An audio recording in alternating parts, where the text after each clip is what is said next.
Come, wait upon him, lead him to my bower. The moon, methinks, looks with a watery eye, and when she weeps, weeps every little flower, lamenting some enforced chastity. Tie up my love's tongue, bring him silently. Hi, my name's Carley Elizabeth Preston. I am a Tucson native, and I'm an actor. What did you want to be when you grew up? An actor. When I was a little kid, I remember running around my pool in the backyard doing Disney songs, and I didn't want to be a princess. I wanted to be a voice of a princess, and I didn't know that they were actors at the time. And so that's sort of how it started, and just being like a fool. Did acting in high school, but I didn't learn anything about acting except regurgitating lines and trying not to break a set during a production. So I think college was where the skills were taught, and I had that drive. I had a drive to be an actor, but not in theater. My whole passion was film, and I wanted to go to LA and do that whole shebang. But I think when I got into the acting company at the U of A, I was like, okay, this is it. This is going to be a thing. And what is your relationship with film and film acting now? Nothing. This is about, this is the most film I've done in a while. I mean, I did commercials, and I had a blast, and they were a lot of fun, but I also, doing those projects, really missed the interaction between the audience and the performers. And it was in LA chasing that movie dream that I was like, you know what, theater is for me. Plus, theater is more forgiving when it comes to what you look like. So, LA is very, very LA and very plastic, and you have to fit in a perfect little box, which I never have. And so I was like, no, theater's really where it needs to be. What can you tell me about your acting training at the U? The first 2 years is very getting that foundation and making sure you know how to break down beats and just those very technical acting tools that one needs. And then as you go on, you don't let them go, but they're more second nature to you. And now I've done it so long that I remember, let's say probably sophomore, junior year, when I actually was doing shows there, really in my script and creating, my beats. And there was a lot more notes. Now I don't do that just because it is so second nature. Just in that progression of having performed for so many years. And what brought or attracted you to the Rogue initially? It wasn't until I was actually invited. I had seen some shows at the Rogue and was blown away, but I also had this idea that, skill-wise I was here, and the Rogue was classical theater, although I have loved it, scares me to death. And so knowing that the Rogue was, Shakespeare and classical, I was like, I will never be able to do that. So I just never tried. So I was invited to come read for Tituba, and then got it, and it was a fantastic experience. And then I was like, oh yeah. And the family here is amazing. So I'm just very lucky that I then was asked to join the ensemble, and here I am, doing Shakespeare. What's scary about classical theater as an actor?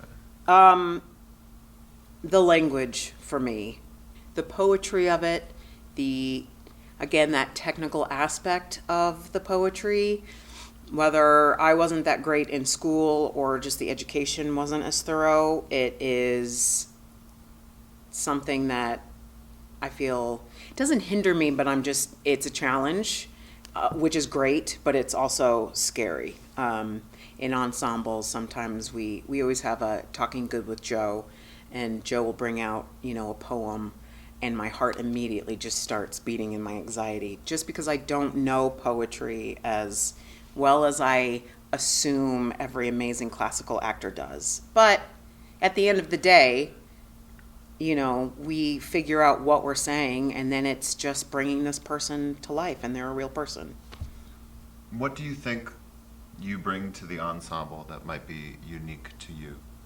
As an actor or a person or... Oh, a sass.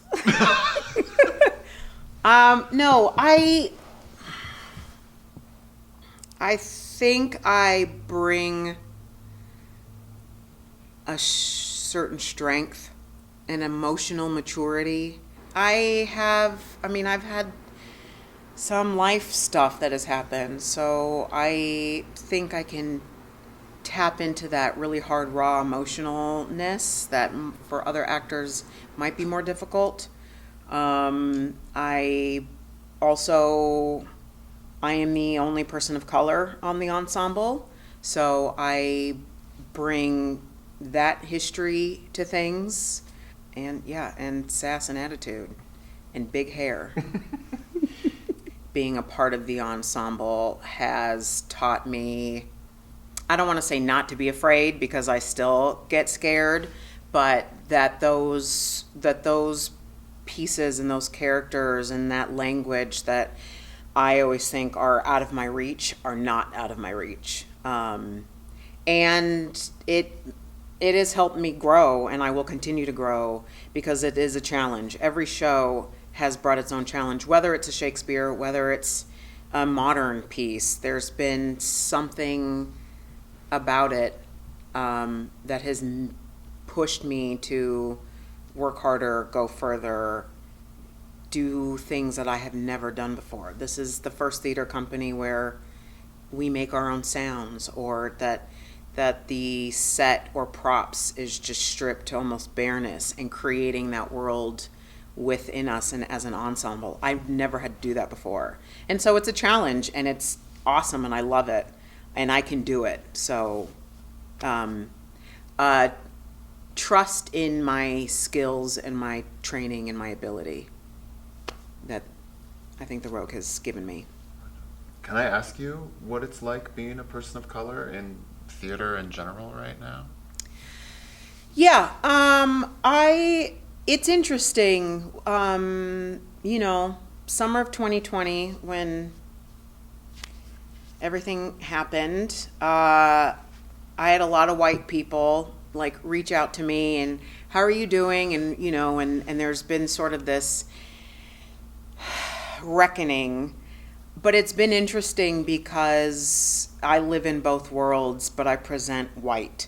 So although there have been experiences in theater that I have had to deal with as a black actress, most of those experiences are more like, you're not black enough, which is weird to me. It's an inner struggle because I feel like I have been also a part of the problem of taking space from presenting artists of color. And I have tried, I've been offered roles where I've gone to the director and said, you should find someone else. So it's interesting living in both worlds because I can understand both sides, but I feel like I'm more a part of the institutional problems than the, I don't want to say victims, but those that it has affected, just because I'm so light-skinned. With everything that's gone on in the last few years, it is very much in the forefront of my mind. What advice would you give to your 18-year-old self now about being an actor or about having a life in the theater? Get healthier faster. Don't wait till your 30s to make the decision you did. Your dreams are going to change and shift and alter, and that's totally okay. But also realize the choices that you make to do or not do things are the reason why you end up the way you end up. I didn't do what I needed to do. LA was 3 years of basically just fun. So there was no way of me going out there and actually like getting that Oscar, but that is really, really okay. and I'm much happier here than living in that plastic land.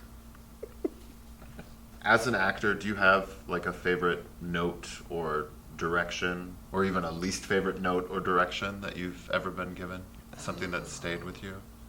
I did Medea in San Francisco with American Conservatory training over a summer, and it was the first time that I had worked with somebody outside of the U of A, and I never got a note through the whole rehearsal process, like ever, which was frustrating because, we're actors and we want to hear that we're brilliant and doing great jobs. But he never did.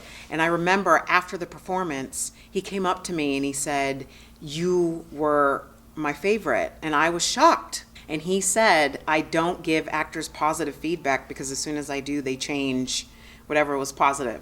So that one has stuck with me just because it really sort of taught me that every director is different, and not necessarily if they don't tell you every night how fabulous you are, that you aren't doing the job. Do you have a favorite part or show experience that you've done at the Rogue? The first thing that popped into my head was B. In Passage. I was like, what the hell's the name of that show? I've loved everything that I have done here, but that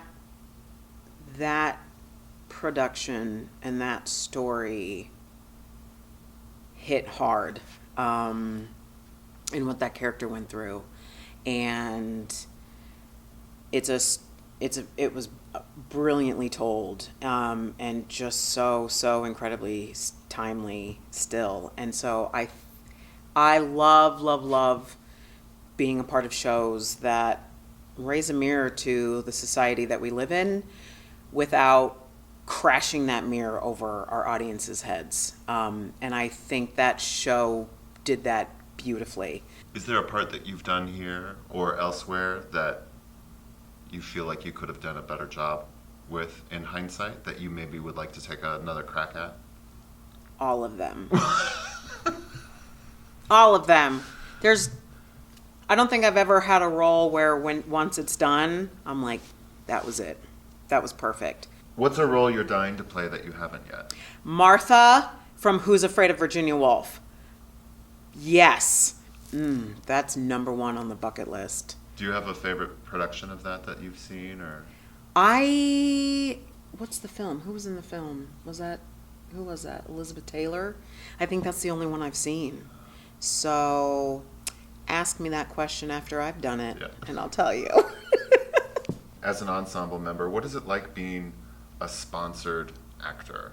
It's wonderful. It really is wonderful. When I first found out that patrons sponsor us, I made my heart burst. It's so incredible to know that this theater company not only has an amazing base of supporters just for the theater, but there are people that come and watch our work, and then I personally want to sponsor you is incredible. And when we have sponsors, we get to write them cards, and we get to, if they're here, bring them a rose and say thank you personally. And I absolutely love that. And it really is so heartwarming to know that there are people that love what you do enough to specifically choose you to say, I want to help support their work that I see on stage. It's amazing. It's wonderful. To all of my sponsors, thank you so much. It really is. It means the world.